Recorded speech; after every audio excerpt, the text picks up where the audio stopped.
По пресрет на годишнината од трагедијата во Пулс, премиерот Мицкоски беше во посета на Кочани и порача дека владата дава приоритет на проектите во општината и регионот. Најави изградба на експресен пат од Кочани до граничниот премин во Делчево кон соседна Бугарија. До Виница ќе се гради со пари од буџетот, а до граница ќе се бара финансирање од Светска банка.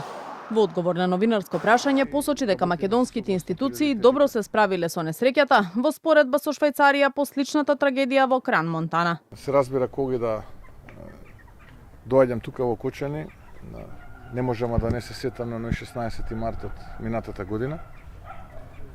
И претпоставувам тоа така ќе биде до крајот на мојот живот.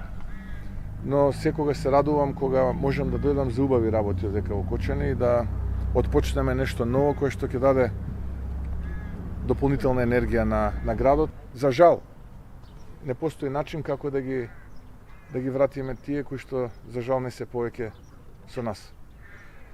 Но од аспект на системска реакција, кога ќе го споредиме тој настан со оној настан што се случи во дискотеката во Кран Монтана во Швајцарија, неколкократно подобро, верувале или не, системот македонски, институциите македонски реагираа подобро отколку системот во Швајцарија и институциите во Швајцарија.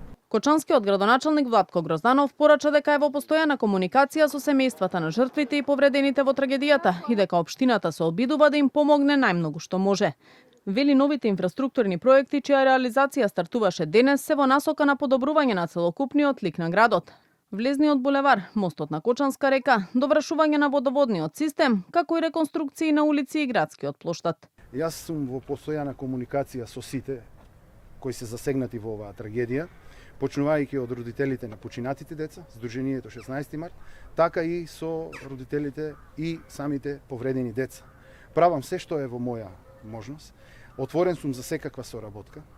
За сите нивни барања стојам на располагање. Средствата за ваквите инфраструктурни проекти се обезбедени преку заем од Светска банка и се очекува да бидат завршени до крајот на оваа или средината на идната година. Во вкупна вредност се некаде од околу 550.000 евра, што кога ќе се собере се заедно, доаѓа една инвестиција од околу 4 милиони евра, кои што се дополнителни средства на оние средства кои што редовно ги добиваат општините како поддршка.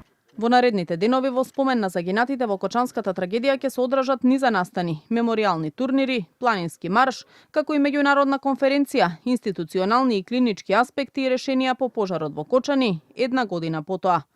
Утре наутро ќе се одржи и света литургија, со која ќе чиноначалствуваат поглаварот на МПЦ и митрополитот на Брегалничката епархија.